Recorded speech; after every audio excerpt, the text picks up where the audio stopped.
Žmogus bendrauja su žmogumi.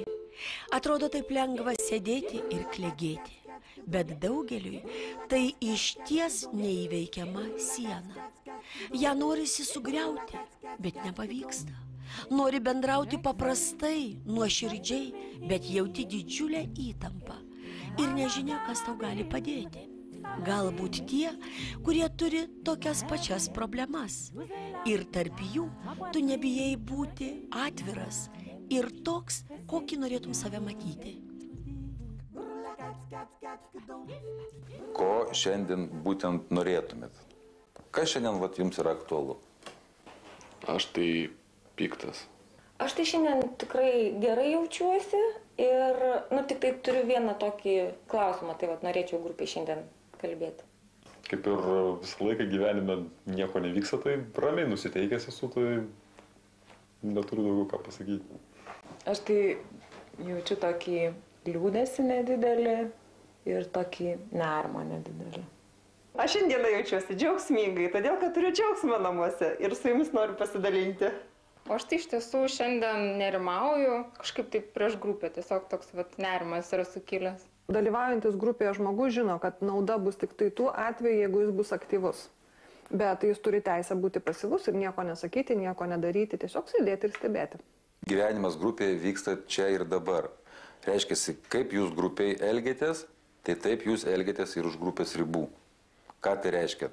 Tai reiškia, jūs negalit savęs pakeisti kardinaliai tam tikrą momentą. Jūs galite 10 minučių kažką tai imituoti, bet išėjęs jūs už grupės ribų vėl elgsitės taip, kaip ir esate pratę. Lygiai tas pats vyksta ir grupėje. Jūs galite 10 minučių pavaidinti, bet daugiau jūs nebepavaidinsit. Jūs būtent taip ir elgsitės, kaip ir esate pratęs gyvenime. Anksčiau aš kažkaip neturėjau daug draugų, nes nuvertindavau save ir galvodavau, kad kiti žmonės jie labai geresni, o aš pats vienas su problemom. Atėjęs į grupę aš supratau, kad visi žmonės yra su problemom ir aš vis tiek neturiu draugų, nes draugauju su tokiais probleminiais, nematau prasmės. Čia turbūt kaip minimum pusė iš mūsų į klausimą, kaip jaučiamės, galėdavom atsakyti tik tai gerai arba blogai.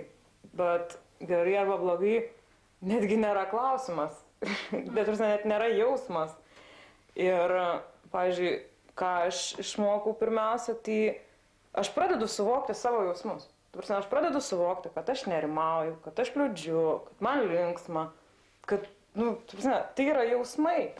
Ir kai aš suvokiu savo jausmus, aš galiu pradėti suvokti, ką jaučia kitas žmogus. Ir aš manau, kad, pavyzdžiui, suvokti, ką pats jauti ir suprasti, ką jaučia kitas žmogus, tai yra pirmas žingsnis į pilnavertišką bendravimą. Pirmas žingsnis į pilnavertiškus tarpusavio santykius.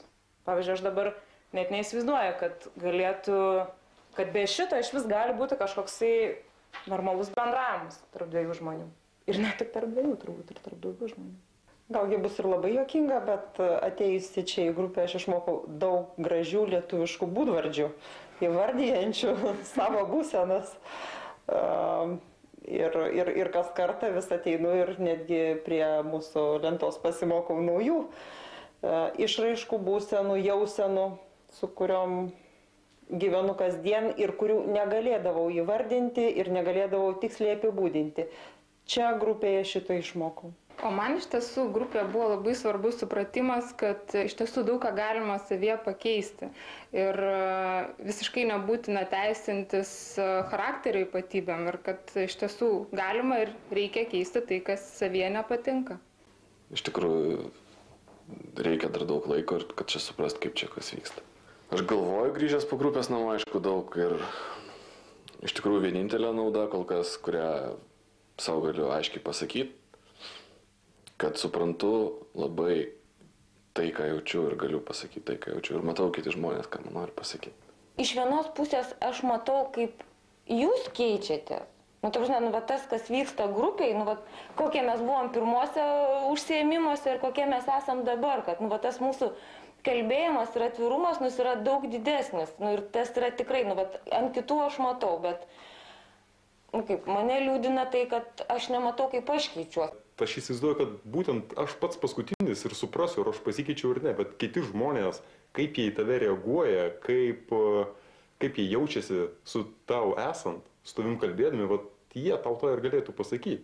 Jeigu tu matai, kad kažkaip sklandžiau vyksta tavo bendravimas su draugais, ten kolegom, dar kažkuo, tai yra vienintelis ir geriausias įrodymas kol kas. Žmogaus asmenybės augimas vyksta 3 etapais. Vienas etapas, kai aš pripažįstu tiesą apie save savo. Aš įvardinu, yra taip ir taip. Ten aš esu toks ir toks. Antras etapas augimo, tai yra, kai aš galiu pasakyti kitam žmogui. Aš sakau, žinai, Mindaugai, su manim yra taip ir taip, aš turiu tokią ir tokią problemą, aš turiu tokį rūpimą klausimą. O trečias etapas, tai yra, aš galiu pasakyti visiems. Žmonės, klausykit, aš noriu pasakyti apie save. Man rūpi štai toks klausimas ir taip toliau. Ir nebesvarbu žmonių kiekis. Aš galiu pasakyti šitai grupeliai žmonių, galiu išeiti į katedros aikštę ir sakyti, Lietuvos piliečiai, aš jums noriu pranešti vieną žinią apie save.